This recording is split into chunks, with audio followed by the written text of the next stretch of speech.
for it. Borough Council did have an executive session this evening prior to this meeting for property, legal, and personnel matters. The first item on our agenda is presentations, swearing in of our borough-appointed officials. Judge Lukens, if you could come up. The first person to be sworn in this evening is Stephen Young, our Deputy Fire Marshal and firefighter.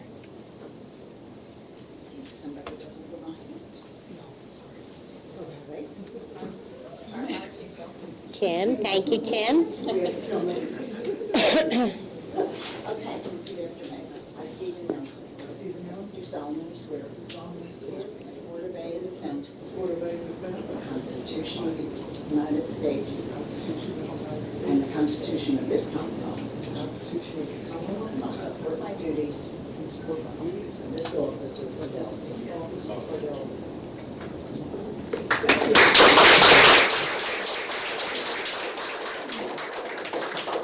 Congratulations, Steve. Thank you.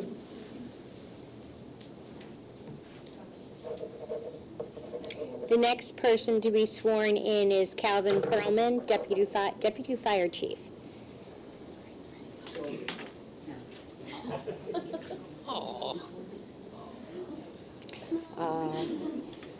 There we go. Okay, same thing. Calvin Perlman. Do solemnly swear. To support, obey, and defend. The Constitution of the United States. The Constitution of this Commonwealth. And I'll support my duties. Of this office. With fidelity.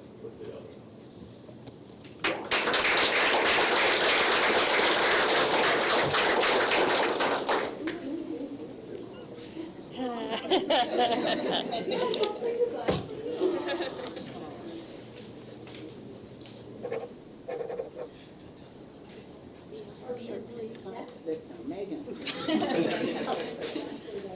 You did it, I got it. The next person to be sworn in as a firefighter is Megan Clusterman. Hopefully I said that correctly. Close enough? Okay. And on the back, I, Megan Clusterman. Do solemnly swear. To support, obey, and defend. The Constitution of the United States. The Constitution of this Commonwealth. And I will discharge my duties. With fidelity.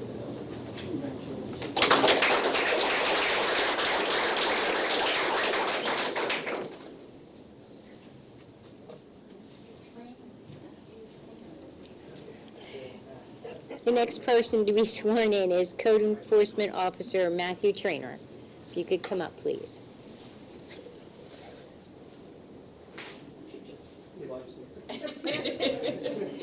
There's one.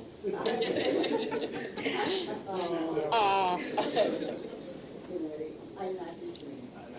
Do solemnly swear. Support, obey, and defend. The Constitution of the United States. The Constitution of this Commonwealth. To discharge my duties. Of this office. With fidelity.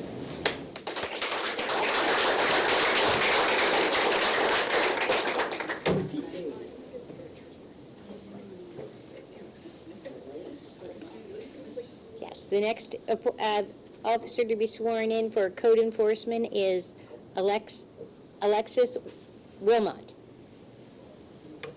There she is.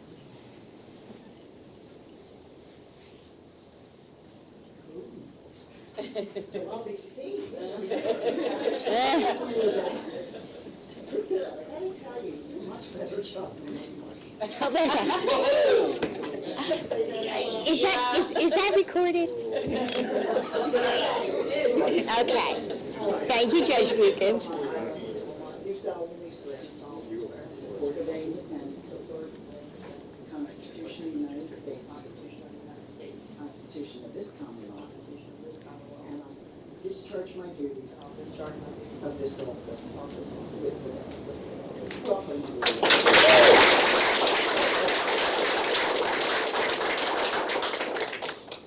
If we can just get everyone who's just sworn in up in front for a quick picture with Judge Lukens. Just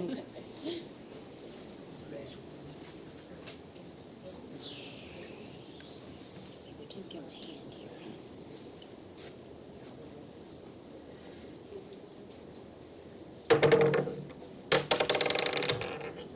Having the flopsies.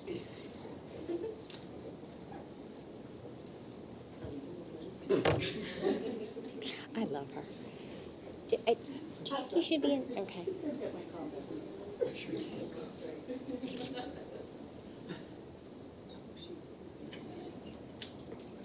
We good? I gotta fix it.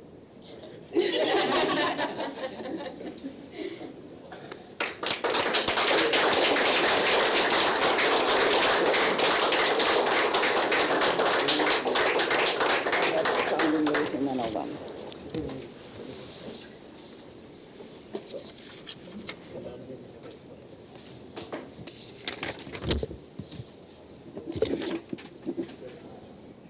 Sign faster than me and show me up.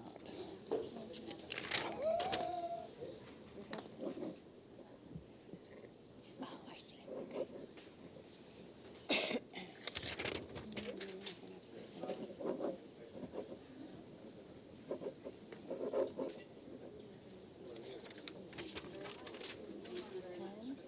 Absolutely.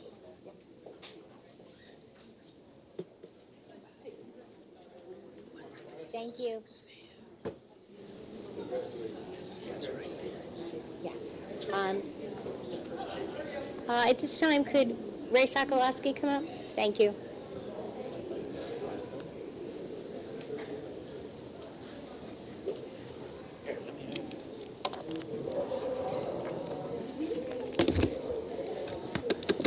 So I just quickly want to identify some other employees that we've currently hired. We actually have had a relatively large hiring in the Borough of Conshohocken. There's some unfamiliar faces. I want to put some faces to names and give you some idea on what kind of people the Borough has been able to attract in some of the positions we have here. So very quickly, Megan, who was just sworn in, she worked for a police department, Salisbury Township, for 5 years. She has a master's degree. She worked here part-time and chose to come here to work full-time as a firefighter and lead the police force. That says a lot for the fact that the fire department was able to attract this kind of talent. So she has just started January 1st.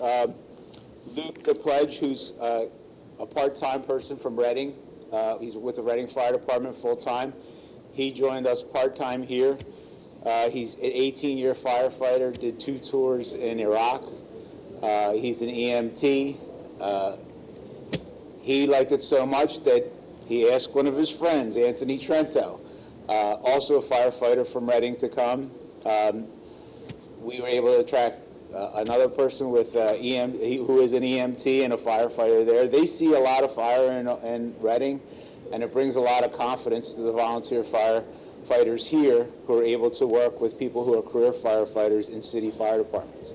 It's a big deal for us. Kyle Morse, who is starting with us January 1st. Kyle's got a very big background. So Kyle's in medical school. He's going to become a doctor. He works for Horsham Township as an EMT medic.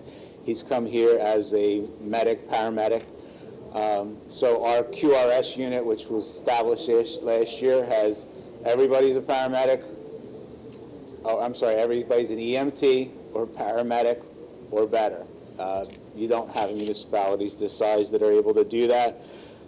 Again, you saw Calvin. Calvin's been with the fire department for a long time. He lives in the Borough of Conshohocken.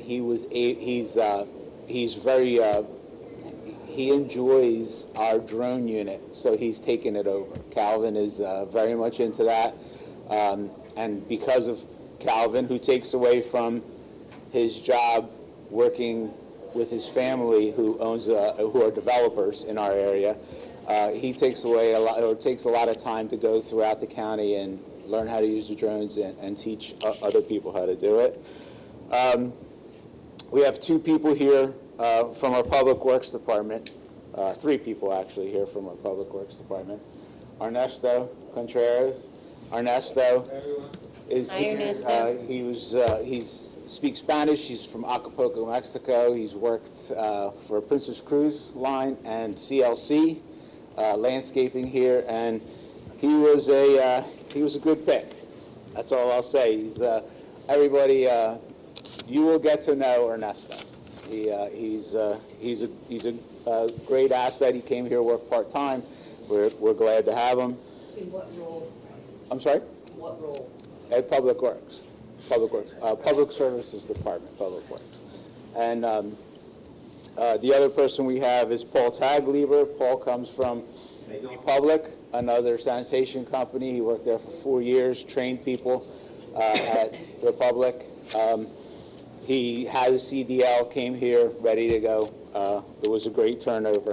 I do want to also identify Frank Perry, sometimes known as Jason Catania.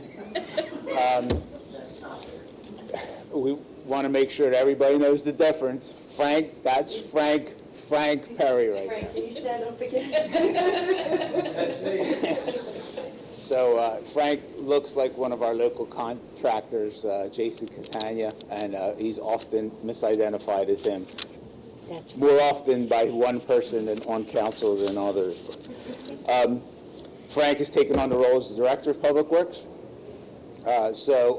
Frank's been in Public Works for 30 years, and the team that has been established at Public Works is excellent. The borough should be proud that the council has showed that Public Works is a big part of what a municipality needs to have to function correctly, and I believe that they are definitely the exemplary Public Works department in our area by far. A few other people one other person, last but not least, Shauna. Shauna's the new administrative assistant for operations. She took over for Bobby Joe. Shauna worked for Disney. She worked for Neiman Marcus, was it? Or Neiman Marcus. She has a background in luxury customer service, let's say that. So the borough residents are going to be reaping the benefits of that. So everybody will get to know Shauna. Again, the turnaround here has been the turnaround has been very low. What we have are new employees here. There are other employees who've taken on other roles that we will talk about in the near future, but what we have probably been lax in is putting faces to names, and I think some people, Karen, would bring that up. We want to make sure that you know who our employees are, and you know that they're a reflection on the borough of Conshohocken and the council especially. Okay? Thank you, Ray. Ray, I have to say, I met Ernesto at the Eagles pep rally when we did the picture with all of the borough crew with their Eagle sign. And Ernesto was very, very cooperative and enthusiastic about the picture and did a great job. Yes. And it was very nice to meet him. Paul's a very quiet guy, and we didn't know, when somebody's quiet, you really don't know how they're going to. Right. But at that same pep rally, I knew that he was okay when all the Public Works guys were telling all the 500, 600 Eagles fans that he was a Dallas fan. We at that point knew that he was good. You're the one that told me you weren't holding the sign? No. That was somebody else, right? I just told him to stand in the picture anyway. But Ernesto was so enthusiastic about it. We shared the picture. It was a great time right there. So it was nice meeting you, Ernesto. Welcome, everybody. We'll give a hand to everyone. Thank you for choosing to come and work for the Borough of Conshohocken. Yes. Okay. The next thing on the agenda is land use matters, public hearings, and ordinances. The first item on the agenda is a public hearing on waiver of off-street parking for 126 Fayette Street. Beauty is Us. If you could come up, please. Thank you, Mr. Pack. Good evening. My name is John Pack, and I'm here to request the Borough Council's waiver of the off-street parking requirement for 126 Fayette. And here with me today is Ms. Kyung-Lan Choi, one of the owners of Beauty and Us. It's nice to meet you. And if I can give you a brief rundown of the business, this is going to be a nail salon business. And their business hours, this is not set in stone yet, but it will probably be between sometime around 10 a.m. to 7 p.m., Monday through Fridays, and 10 a.m. through 6 p.m. on weekends, Saturday and Sundays. Okay. They plan to have about 3 to 5 employees, and most of them will either carpool or use public transportation. And the employees that they who will be driving, they plan on providing yearly parking permit that's provided through the borough parking garage. They probably will have anywhere between 3 to 5 patrons on each time. You know, as you know, this is a nail salon, not a restaurant, so they won't have too many Right. customers. One-on-one. Right, exactly. And they will advise their clients to use the public parking that's available within the area. I know there's a couple around 126 Fayette. So with that, we're asking for the waiver of the off-street parking requirement. Okay. Thank you. And you're open on Sundays also? 1월 날부터 운영하시죠? 1월 날. Yeah. Yes, they 10 to 6. Yeah. That's exciting. Okay. Does anyone have any questions? How soon do you intend to open? I think they are still under construction at this time. They're just 한 2달 정도 더 걸릴 것 같으세요? 얘기하는데. About 2 more months. Oh, sure. Yes. Just in time for the busy season. Springtime. Yes. Manicure, pedicure, Any other? any other services? Manicure, pedicure? Manicure, pedicure is probably it. Waxing or eyelashes or anything? Yeah, waxing. Only waxing. Only waxing? Yeah. 얼굴 같은 건 안 하고요? Yeah, just waxing. Yes. Okay. I see we're getting most of the questions from the ladies, not the pedicure. I do think you've actually answered most of the questions in your application by explaining how many employees, the hours of operation, the days of operation, as well as how many clients you expect to have at any time. So those are the questions I would have had, but you did a good job. Thank you. Thank you. Thank you for coming in this evening, and thank you for bringing business to Conshohocken. Yeah. We Thank you. appreciate it. Thank you. Thank you very much. Welcome. The next item on the agenda is the preliminary final land development application for 701 Fayette Street. CGEM LLC is the applicant, and I will turn this over to Mr. Peters. Good evening, Mr. Dan. Thank you, President Leonard. This is an application for 701 Fayette Street for a 3-story mixed-use building with retail on the first floor and 9 apartments spread across the second and third floor. The applicant is represented by Attorney Mark Danek, who is here, and I'll let Mark walk you through the application. Good evening, Mark. Good evening. Excuse me, getting a little over a cold here, but so this is a new project for the old Exxon station, which is, I think we can all agree, has been an eyesore for a long time. What we're proposing is a mixed-use building. We feel that the scale and the design is very appropriate for Main Street Fayette. It's going to have 3 retail spaces on the ground floor, 5 apartments second floor, 4 larger units on the third floor. And that's the view looking, I guess, toward, well, would that be east, northeast? I think it's east. It's up Fayette. And Yeah, towards, right. Yes. And then this is the view from the behind of the building, which would be the parking lot and then the rear facade. And then this is a night view. And then I'll go back to the floor plans. So this is the ground floor, it's just storage. This is the first floor with the retail spaces. And just of note, this, the parking stalls and everything we have here from the architect, they're not what we're proposing as far as the final land development. This is just the schematic we've had going forward. And again, this is the second floor showing 5 units, and then the third floor is only going to have 4, which we're going to redo the floor plan. That was a result of the Right. zoning issue we had with parking, where we're offering 26 off-street stalls. As you're aware, there was litigation over the variance, and that's been settled. And again, this is just an elevation showing the drawing and how we're compliant with the zoning code heights. So Mark, I should know this. The one less apartment, is that on the 3rd floor? Yes, the third floor. Okay, So that there'll be bigger units on the top floor. okay. And these are side elevations. One would be if you're standing at the Getty Station looking down Fayette Street. The right elevation is on 7th Street looking north. There's the drawings. And then we get into Tracy Borishevitz's drawings. Now, these are the official drawings that we're proposing as part of the preliminary and final land development. During the Planning Commission meeting, there were some changes that we agreed to based upon their recommendations, which I'll go through the waivers we're requesting when I'm done presenting.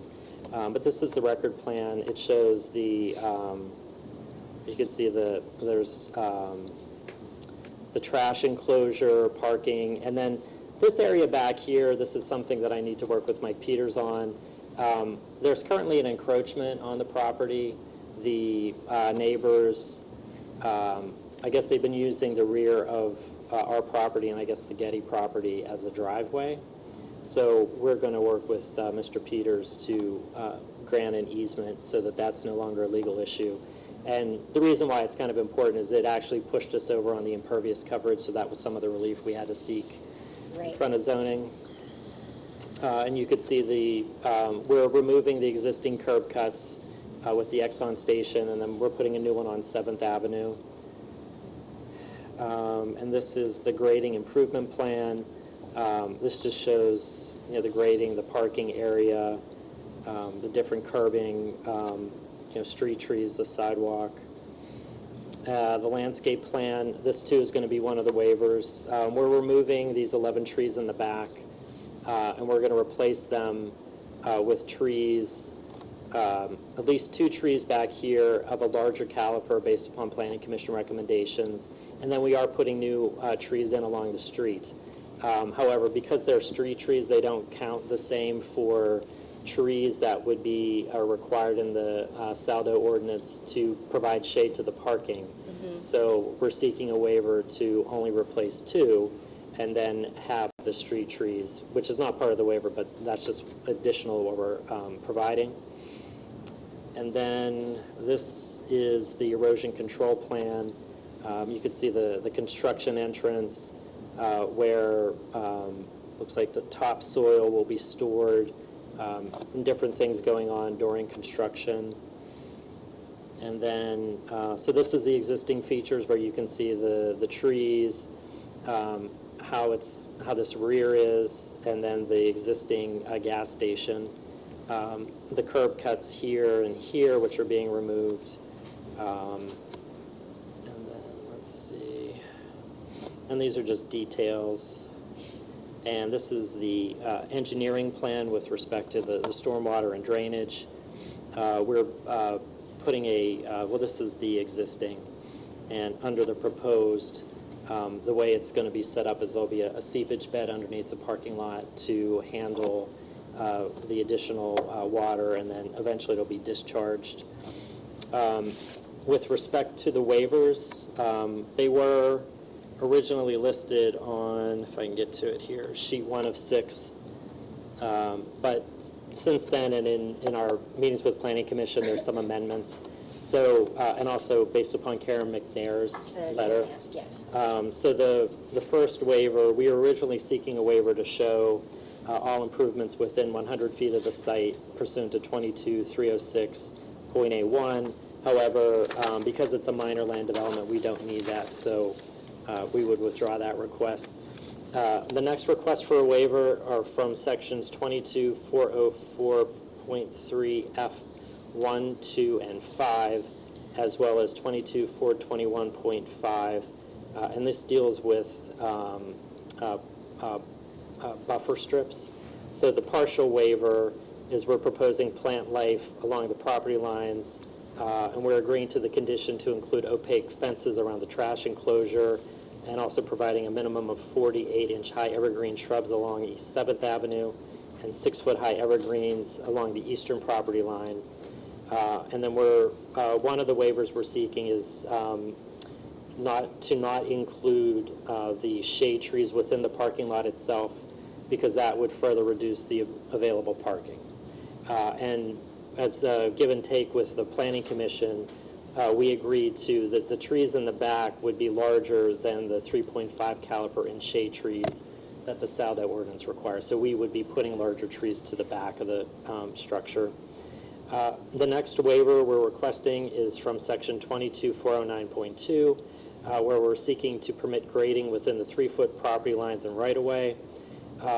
Given the site constraints and the size of the lot and the the scope of what we want to build and really make it a building of a grand scale that kind of lets people know that Main Street continues after 6th Avenue. To achieve that result, to fit within the borough's comprehensive plan, we've always stuck with this larger type building to achieve the goals of the comprehensive plan. So part of that is then with the like the side area along here where we only have 5 feet because of the turnaround for the car. That's where we're running into issues, so we're seeking a waiver of that section. The next, we're seeking a partial waiver of 22804, where we don't have the ability to provide 10% of open space. So we're proposing, and I'll work with Mr. Peters on a fee in lieu of providing open space. The next waiver is from 22421.4. We're seeking to permit the proposed trees to be planted within the right-of-way in the proposed 4-foot wide grass verge and not 5 foot outside of the right-of-way. So, basically along Fayette and 7th is where we want to put the trees. And then and that we'll also agree to maintain the trees that we're planting. And then the next waiver I've touched on already is 22420.2. These are the replacement trees where we're removing 11, and we're really only being able to provide 2 replacement trees under the terms of the Saldo ordinance, but we are also including street trees. They don't count as replacement trees, but that's also what we're providing. And then let's see, and we believe, that meets at least the spirit of the Saldo. And then lastly, there's, within the review letters, there's different requirements as far as easements and deed covenants, and I'll be working with Mr. Peters on acceptable level language with respect to the alleyway encroachment, maintenance for the proposed seepage bed, as well as the proposed drainage plan. We did receive numerous review letters from various borough professionals. We are going to comply unless I requested the waiver tonight. And then just recently, I received, I guess just yesterday maybe, from Ebert Engineering regarding the sewer hookup, the different requirements. We've given it a preliminary review, and we believe we can comply with everything that Ebert Engineering is requiring as part of the hookup. Okay. And then I guess with that, I would open it up to questions. I do know that there was I'll call it a punch list, but a list from Gilmore of things that they addressed that needed to be changed or adjusted. And are you guys in the process of doing that, or is that done? Tracy Borashevitz, he's in the process of, we are complying with everything in the letters. Okay. He is in the process of getting all the final details and different things from PennDOT to incorporate into his drawings. Okay. So we will submit a complete set, obviously in advance of recording, but Right. we will have a final set put together that encompasses all of the different changes. comments and suggestions from all the review letters. Okay. Anyone else have any question? Mark, the waiver for the far left side of the building for the space. Yep. Do you see any issues with that gas station / service station right next door from that perspective that would, because they're right next door to each other, do Yeah. you see any issues that we would want to take a look at from that perspective? I mean, I think they have a fence there now, and that's where they tend to park the cars waiting for repairs. So, and it doesn't seem to smell like gas when I get gas there. So I don't foresee there being any issue with the the retail tenants or the people living in the apartments above. Okay. And really, none of the immediate neighbors have called us, questioned us, or had, any issues when we've reached out. So, we believe that, we would love to have the 10-foot and all that stuff, but with the trash enclosure, the encroachment in the alley right there, and then having the ability to do a little turnaround, it just really, kind of constrained us, so that's where we're seeking the waiver. Thank you. Yep. Question for you, this, maybe it's premature, but are there any businesses that are interested or anything that you can share as far as? I don't know, John, has anyone reached out yet regarding leasing the first floor retail spaces? Have you gotten any inquiries yet? No, we really haven't started marketing it. The only thing that we made some comments during the zoning was that we're not going to cook any food there. I did see We're that. not going to cook anything. Yeah. Yeah, no. And is that basically for the tenants?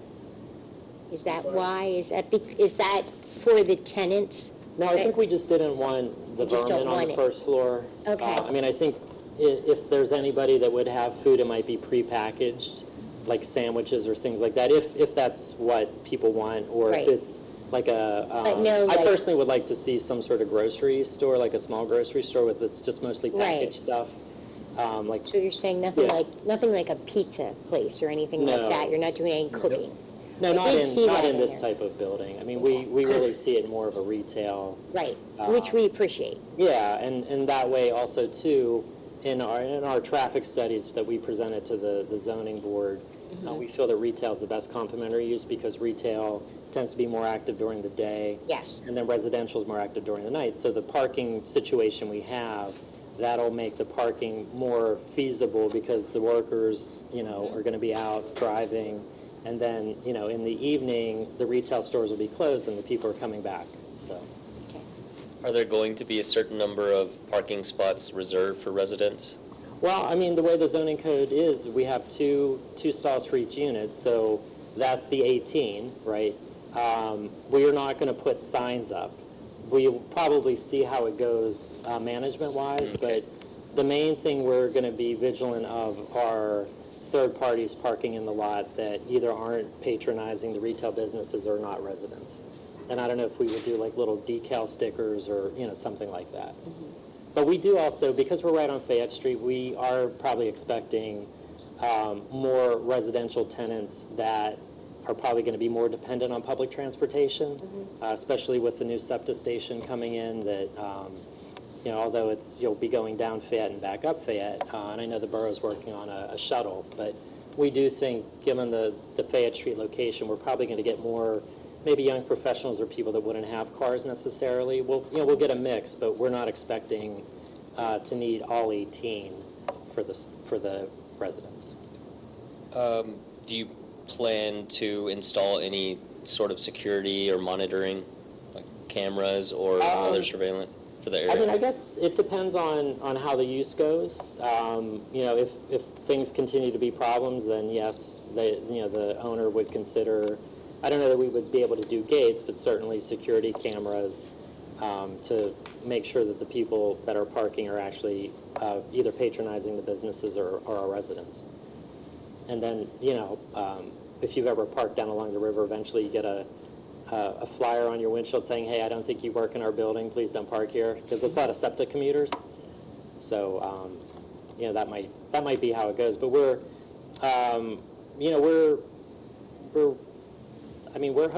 not. Let's put it this way: we're not anticipating any major issues. Anyone else have any questions for Mark? No? No? Thank you, Mark, Okay, great, for thank your you. presentation. Okay, thank you.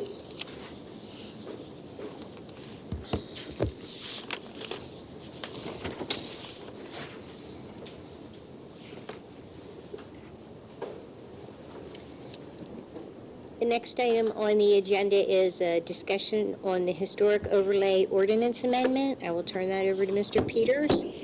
Thank you, President Leonard. As you all know, at the end of 2022, you had 3 separate hearings under your historic overlay ordinance. To remind everyone, that is the ordinance that protects single-family detached dwellings of more than 50 years old. You've amended it twice as it's been applied. As we continue to apply it, we've continued to monitor it.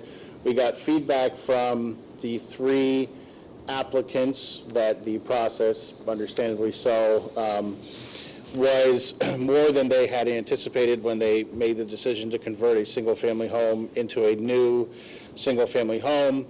The proposal is to continue with the historic overlay and to continue to regulate and protect single-family detached dwellings to the extent they're proposed to be converted to a different use, but to add an exception, and currently the only exception is if the building is structurally unsafe and your BCO determines that it's structurally unsafe, it can stay without going through the conditional use process. The new proposal is to make an exception for circumstances where a single-family detached dwelling that is historic is being demolished and or otherwise changed to be converted into another single-family detached dwelling. So if it's a single to a single, this amendment would accept that use from the conditional use process and would have, just by way of example, made the 3 applicants that came in, it would have been permitted by right if this was there.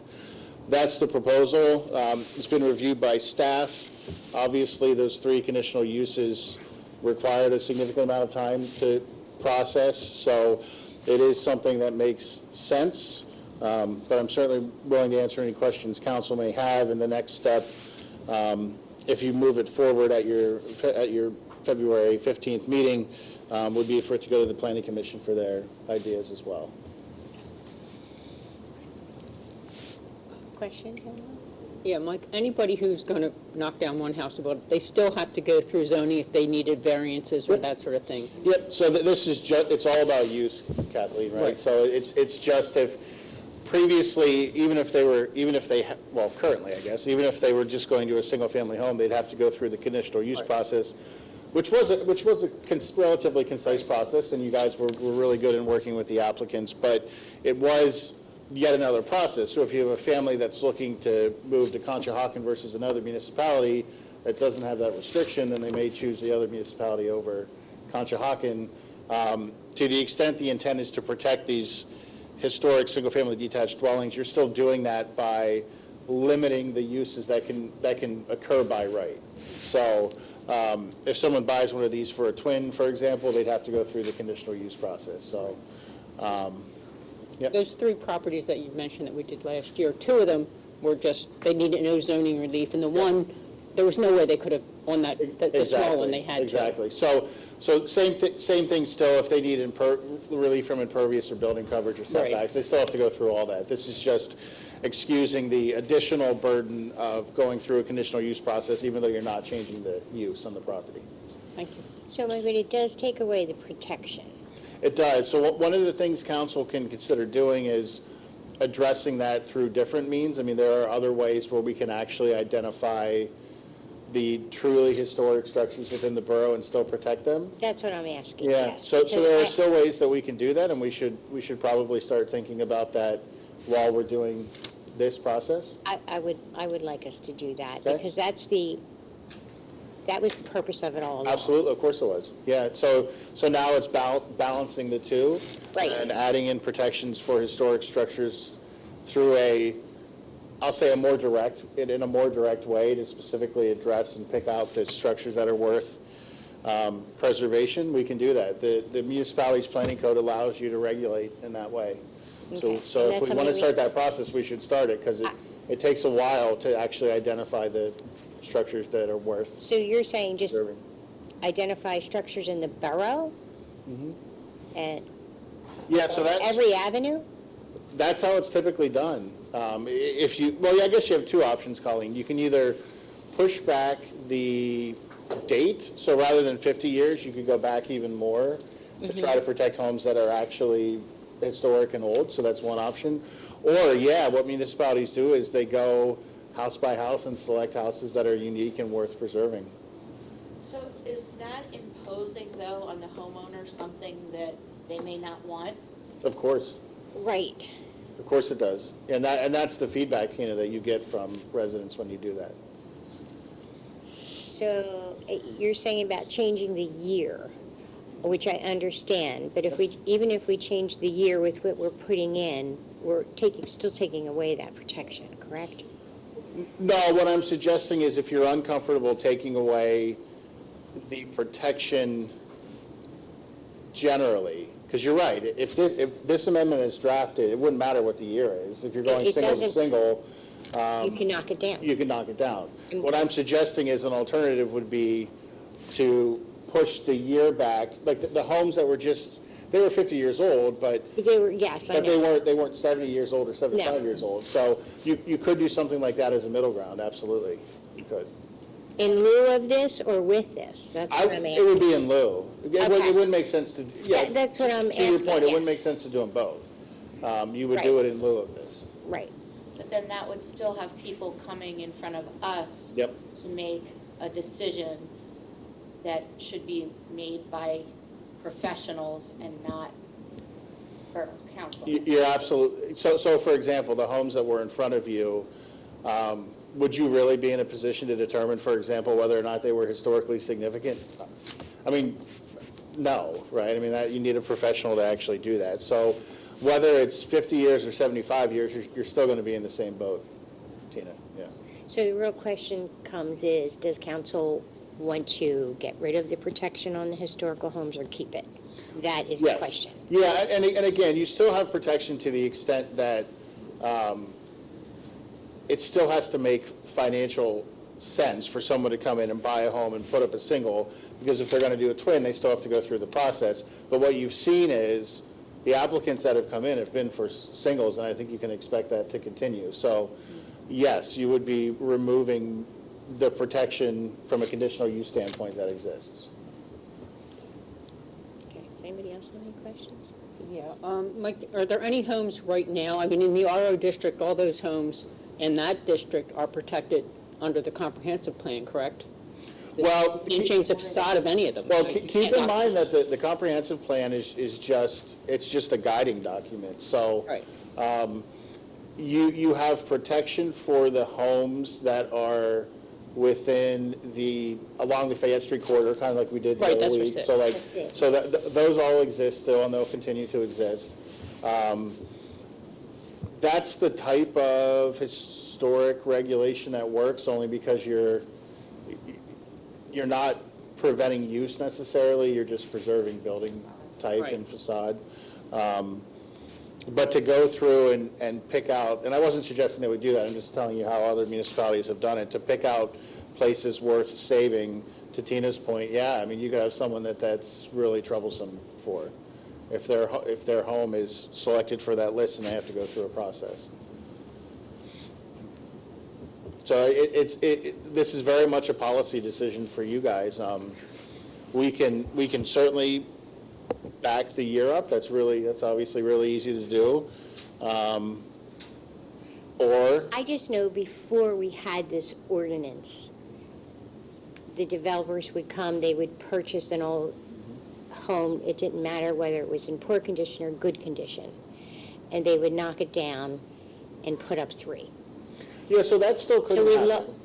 and we lost so many beautiful homes that way because Right. no one cared. I That's feel like this that's is the taking point. it back to that. That's the point, Colleen. So you couldn't go 1 to 3 under this, Right.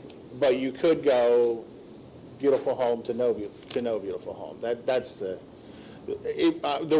way that the amendment is worded. You could only do a single for a single. That's it. Only one dwelling unit. Right. But that doesn't change the fact that You're yes, still getting if rid there's of a that. house that you believe is historically significant, it could come down. So we're going to talk about it again on the 15th.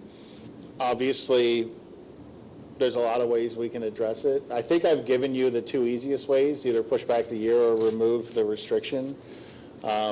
We can brainstorm on others. I don't think that picking out individual houses is the right move. No, but pushing back the years, we haven't had, all the ones that we've had come in were really like 1950. Yeah, they were during a time period where the construction, frankly, wasn't that good. And, It wasn't. yeah. There's a lot of it. Yeah, so that's Historical, there are that's still pretty a lot easy. of, It's really easy to do. there pushing are back still the a year. lot of historical homes on the avenues that are beautiful and in beautiful condition and should be preserved. I don't know how anybody else feels on council, but I think that they should be preserved. Absolutely. But I'm old. No, it's a great point, and I think all three of them, it wouldn't have been an issue for them if the year Right, was just pushed back. Those houses, they did need to come down. I just know because I walk my area and there are beautiful homes there, and this will take them away at some point. And aside from the, Can I just to go off Oh, sure. that Yeah. point, understand that in that sentiment, you are the one that's making the decision for someone who owns that property that you think that's a beautiful home. They may feel otherwise, and it's their property. So that's the feedback that we've received directly from the homeowners. Right. And that's what we're trying to position you as a council, that you're not put in that position. Because that is exactly where you were put for the last three applicants, was that this ordinance is a policy decision in essence, and that policy is making you the decision makers of what they can do with property that they own. So it's, But so they I think knew we that would- when they purchased it. Also, they're new property owners, so they know that when they purchase Well, it. some of them didn't. Some of them owned that property prior to us putting this ordinance in place. Like, I understand. It's just, you just need to be aware of the reality of what happens when someone who owns property comes into the borough and they want to do what they want to do with their property. And I understand the importance of preserving the historical value of what makes this borough so unique and special. But I think there needs to be a balance, and what we've heard is that balance, that this right now is not a balance. And so when we talk about history and the preservation of historical buildings, we also talked about the importance of attracting families Right. and having single-family homes that families could grow into. Right. And what we found through this last year or two is that this is prohibiting that. But So we have to find a... we've also had homeowners that bought homes that were in that historical range and purchased them and came in and did additions and things, and they didn't have a problem doing that. They were happy with that historical part. They just needed to put more to it and understood that. Right. So we had both. Right. We've had quite a few of them. We had a few of them, we had a few of this. Right. We have to also be mindful of how the borough has evolved since this was put in. I mean, Right. before, single to single really wasn't an It option wasn't. financially, because you couldn't buy a piece of land with the cost of what a single-family home cost, tear it down, and build another single-family home. You were making no profit Right. at that point, and so no Well, one they was were doing making a it. lot of profit. Well, they were making a profit because they were purchasing a single-family home and building multiple houses on Right. top of it. That was the goal of the developers. This prohibited that. Right. That has shifted to purchasing a single-family home, tearing it down, and putting only a single-family home on top of it, which Right. they're not making a profit. They're actually going out of pocket to build a home on a piece of land in the borough because they're trying to grow into it. So it's just, and we didn't have that. You guys, this council made attracting families a priority. I mean, look what you did with your parks. Look what you did with your community center. You did it. You drive by Marywood Park when it goes above 30 degrees and it's packed. Even below 30 And so degrees. those kids and those families are looking to stay, and I wouldn't want a policy decision to deter from that momentum you have going. So are there other mechanisms or ways of within land development / planning that you can speak to the look and the aesthetic of what? Yeah, I think that's kind of what Colleen's Yeah, saying, is the aesthetic of different So, kind so of pockets of the borough. you can do design guidelines and things like that, and at some point you had done them along Fayette, so you can do things like that. Yes, it wouldn't be through, under the municipality's planning code, single-family homes don't fall under subdivision and land development, so we couldn't put it under that process, but it could be under zoning, and you would have design guidelines that folks would have to comply with. Yes, you can do that. And you could do that based on blocks or parts of the borough? You would have to do it based on something that actually makes sense. So it could be like the upper avenues or neighborhoods or something like that. But it has to tie back into some historic relevance, which is what you're talking about anyway, because that's what the MPC allows you to regulate, is that historic aspect. So you can. There is a way to do it. The question will be how to do it. So the way you do it along Fayette Street is a conditional use process. We just did it. So it would be installing a mechanism where you have those guidelines, but it's handled outside of a formal conditional use process. So through like the permitting process or some kind of administrative process. Because otherwise you're going to end up with some hurdle, whether it's a design review committee or coming before Borough Council, that could still have the same detracting effect. Mike, is it possible for the residents to request that designation, so we're not the ones saying that? Where we can say, we are looking at your home and it could be designated as historical. Yeah, You'd other municipalities. be interested in this, these are the guidelines going forward around that. Sure, yeah, they add their homes to an inventory, and it's part of and then subject them to guidelines. Sure, that happens in other. You have to get some momentum behind that, because folks need a reason to restrict themselves, right? So it would have to be something you really push out. But sure, folks that are stewards in their homes and really believe in it could certainly get into that. Yeah. But I think to Colleen's point, then the issue is not the current homeowner, it's going to be the next. It doesn't go with it, and that would have been my next question. But that's something that people in all over the country, when they buy a historic home, they know what comes along with buying a historic home. So Colleen, I mean, depending on what kind of program you're thinking of, sure, it could go with it, because part of the program could be recording a restrictive covenant on the home.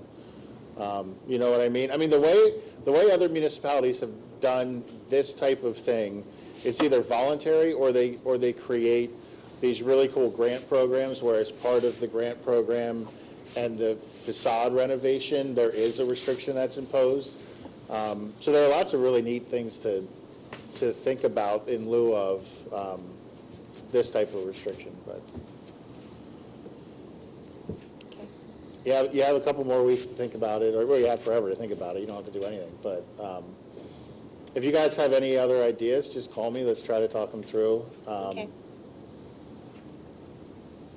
Yeah, I don't know. It's just hard for me, because that was one of the first things that, when I came on council, Tina came on council, that we did, and that was one of my goals, is to protect those homes. And in terms of making it through the tide, it worked. Right. So It if worked we need really well. if we need another way to do it, maybe we need to discuss another way to do it, if everyone else is okay with this. Yeah. Okay. Great, thank you so much for the Thank you, conversation. Mike. Yeah. The next item on the agenda is Manager Matters, and I will turn that over to Ms. Checo. If you'll recall, we did a temporary to-go parking spaces on West 4th Avenue. We are asking for an extension of the temporary status solely because, number one, those spaces have been deemed to be successful, and we've not received any complaints for them being up as well. And we are working on a more overarching revision to the Right. parking ordinance. So just to be efficient and fiscally responsible, we don't want to present a revised ordinance to you and then have to amend it again because we have additional changes. So if inclined, I would just need a motion by Resolution 2023-02 to extend. Okay, so the motion for council is to approve Resolution 2023-02, extending temporary to-go parking spaces on West 4th Avenue. I'll make that motion. I'll second. All in favor? Aye. All opposed? Motion carries. There is an escrow release in front of you this evening for 720 Spring Mill Avenue for demolition in the amount of $395,787. It has been reviewed by your engineer and for consideration this evening.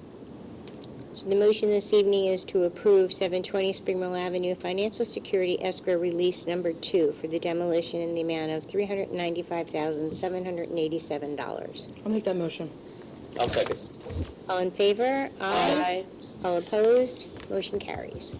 Part of your capital budget for 2023 is the renovation of the multipurpose flooring at the community center. We have budgeted approximately $87,000. Everyone knows Lauren's very excited for this opportunity. We did find an option to join basically a procurement cooperative purchasing program, which would allow us to purchase directly. It actually saves us. We have $87,000 budgeted. It'll be approximately $59,000, so it is a significant savings, and it is the flooring that she's looking for.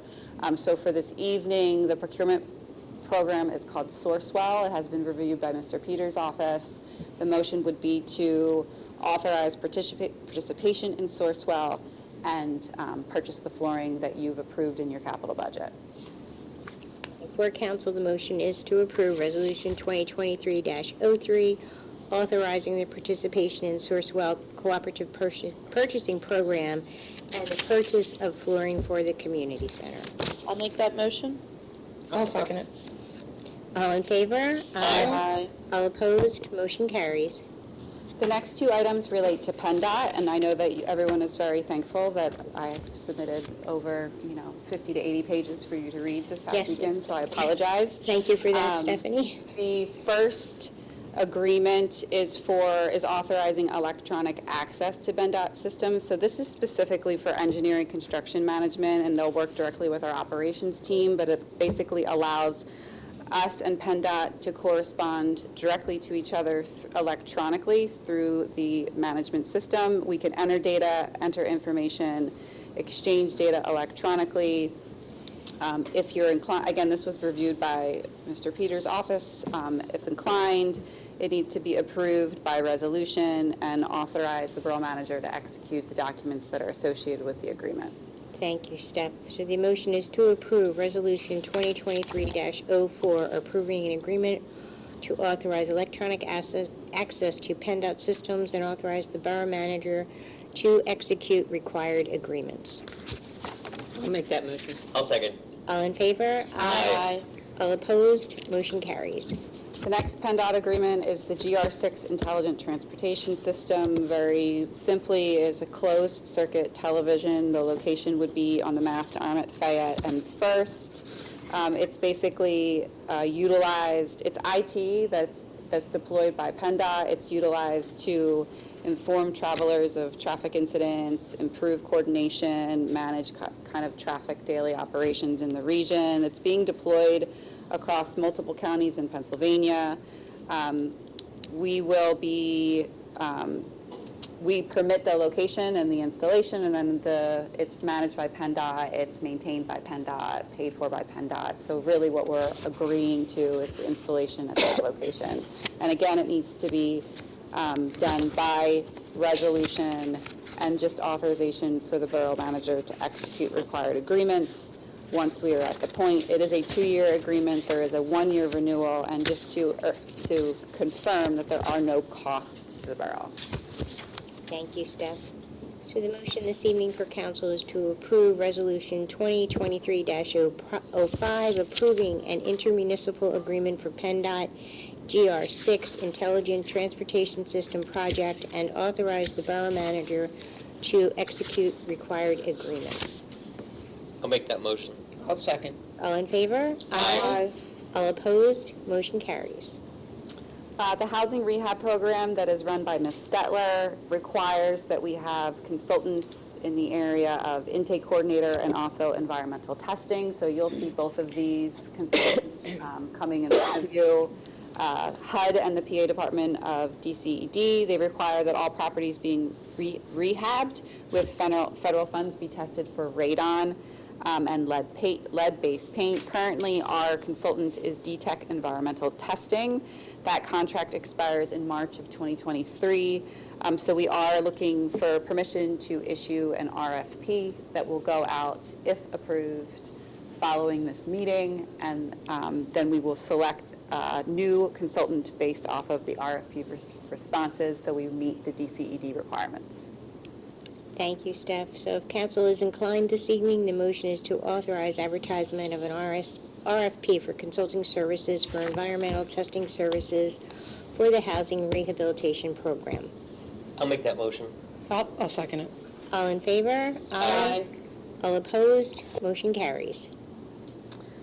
The next item is to request an extension for the 2019 CDBG contract. So we have, the grant contracts are 4-year contracts. However, you have to spend the money on approved projects within 3 years. The final year is used for auditing. So our funds for the 2019 contract all have to be extended by April of 2023. We have about $50,546 remaining in that contract, and clearly we would like to maintain that $50,000 so we can allocate it to a homeowner in the borough who needs it, or a curb ramp project, whatever that may be.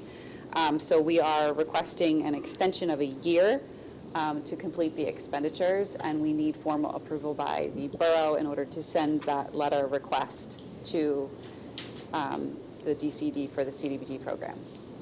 Thank you, Steph. So the motion is to authorize the request for an extension of a 1 year to complete the expenditure for the 2019 CDBG program funds. I'll make that motion. I'll second.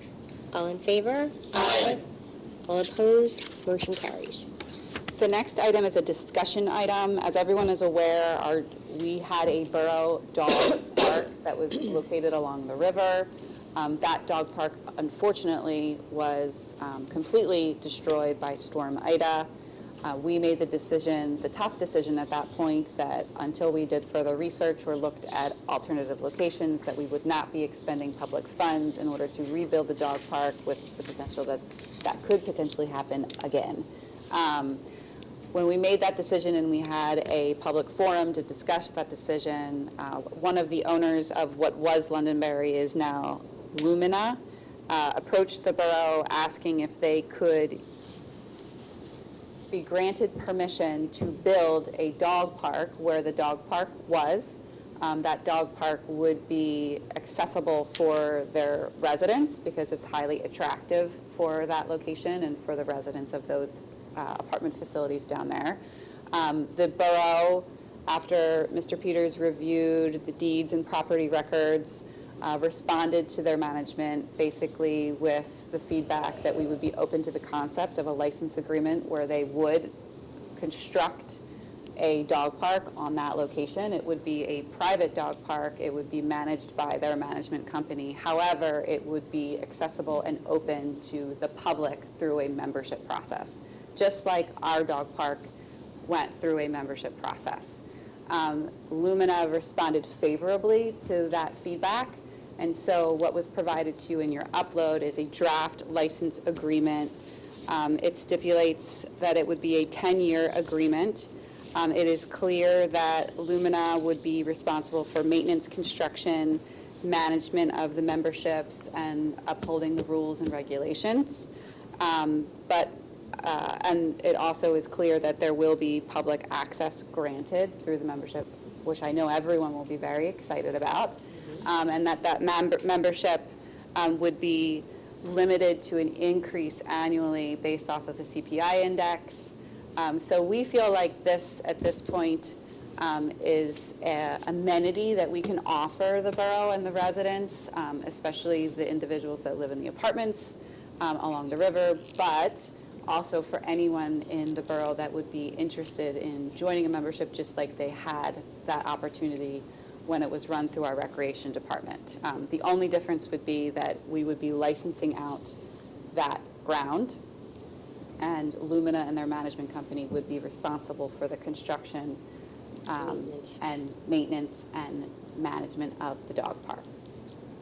So the agreement is for discussion this evening. If you have any questions from this evening or after you've had another opportunity to review, then it will be back on your agenda of the 15th for consideration. And at that point, if we're not completely through the back and forth with Lumina's management company, what motion would be in front of you for consideration would be that if inclined to approve, it would be contingent upon final review by the solicitor and the borough manager in conjunction with Lumina's management team. Does anyone have any questions on the dog park? I think it's great for the borough, so it's a win-win. We have a dog park for our residents, and we don't have to maintain it or run it, so. Worry about another flood, Right. wiping it out.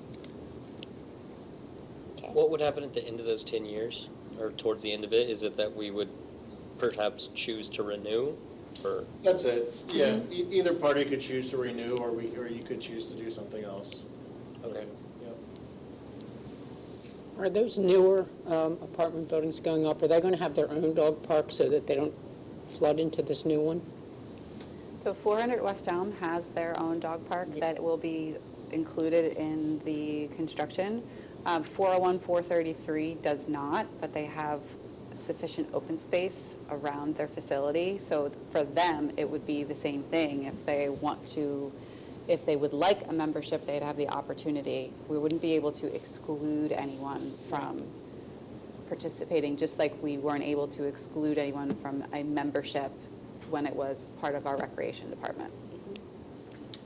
Is this going to be kept to the same footprint as the previous dog park, or might it be any larger or smaller? What we would be licensing is the land, and then it would be up to them to construct the size that they felt was appropriate for the parameters that are required in this agreement. And that land extends like across the width of their the Lumina? So the way it's worded right now, Adrian, is that it's in the general location of the existing dog park. If they come back and say, as we finalize the agreement, we actually think we can make it a little bit bigger, then we'll just make sure the exhibit that gets attached to the license shows a because slightly bigger isn't bad for the dog. But it's not going to be significantly larger. Right. And So they can't come, or they could, but come back to us and say, we want to move the walking trail 10 feet this way. Yeah, they have no authority to No. do anything like that. Yeah, it's a pretty limited license. Okay. Okay, any other questions? Okay, thank you, guys. Okay, that's all I have, President Leonard. Thank you. Okay, the next item on the agenda is under legal matters, which I will turn over to Mr. Peters. Thank you, President Leonard. There are 3 properties identified on your agenda that had land development, some dating back many years, that the borough has been trying to close out, certainly since I started helping out here. So we've made strides on each one of these in some way, shape, or form. Big strides with respect to a few of them. But in terms of those last few items to close it out, for some reason we just cannot get the developers to wrap it up. So unfortunately, no one likes to do this, but what's before you are 4 complaints, 1 for 3 Colwell Lane, 1 for 144 West 9th, 1 for 100 to 102 Forest, and 1 for 322 East 8th that seek to hold the developers to the development agreements that each of them entered. And they're all based on 2 things. 1, failure to submit, believe it or not, complete as-built plans, which doesn't sound like a big deal, but they haven't been submitted. And 2, failure to complete all improvements in the time period required. And for many of them, we're talking about pretty minor things that, frankly, our hope would be that either shortly after these are filed or even before the developers will simply comply. It's much cheaper to simply comply than to defend a lawsuit. So what we are asking for, I think this evening, Steph, are we ready to move forward with it this evening? Our authorization to allow my office to proceed with these actions. If it turns out that any of these developers come to us after seeing that it was on the agenda tonight and say, I'm ready to comply, I feel comfortable that I have the discretion to try to make that happen within a reasonable amount of time. But assuming that doesn't happen, the complaints are drafted, they were in your packet, and they're ready to be filed. So again, it's not where we want to be, but we have to close these out. They've been sitting on your books for a very long time. So Mike, we have 4 properties listed here that we're going to address. Are they 4 different developers, or does a single developer have responsibility to More or these? less 2 developers. Okay. Yes, I did see that. Okay, so does anyone have any questions about that? Okay, so the motion this evening is to authorize the Borough Solicitor's Office to proceed with civil actions on violations of land development agreements for 3 Caldwell Lane, 144 West 9th Avenue, 100 and 102 Forest Street, and 322 East 8th Avenue. I'll make that motion. I'll second it. All in favor? Aye. All opposed? Motion carries. Thank you, Mr. Peters. The next item on the agenda is council member and mayor matters. Mayor Aronson, Thank you, President Leonard. you're welcome. So we had a pretty fun couple weeks leading up to this meeting. We had the Eagles tailgate, which I think everyone knows about. But what I love to highlight that most residents may not know is just how much work on the borough end our staff puts in to make these events happen, especially on such short notice. So thank you to our emergency services and our administration, our staff. It turned out wonderfully, and we were all over NBC 10 the entire afternoon. So thank you, as always, to our staff for making this happen. Steph, I think NBC 10 did throw out a huge compliment to the borough and borough administration on how well. They did. Correct? Very generous in highlighting how easy it was to work with the borough staff. And I think they even called Paul and Sean on the go-to. Yes, they did. Yes. So I think, and Ray's whole team, when it was all wrapped up, I think, Ray, what was it, from start to finish, 10 minutes, that Fayette was back and operating. So it really is They are amazing. team effort that is just pretty impressive. I think Ray's right tonight, he said you don't really get much better than what we have.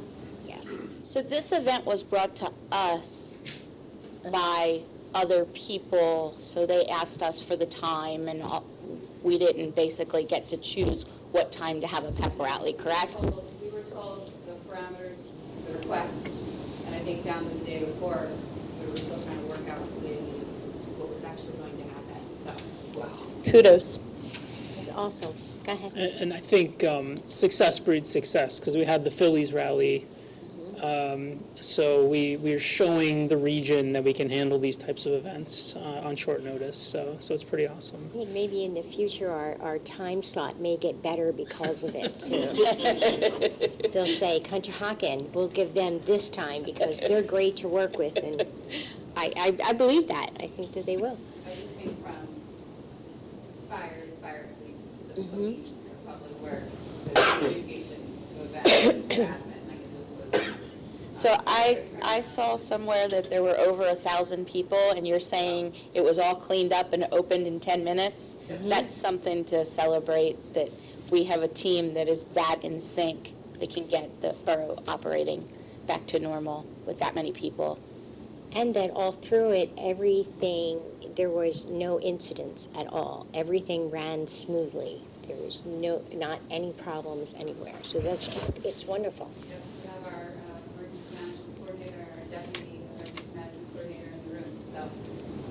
Thank you, Sergeant Lennon, right? Thank you. Thank you.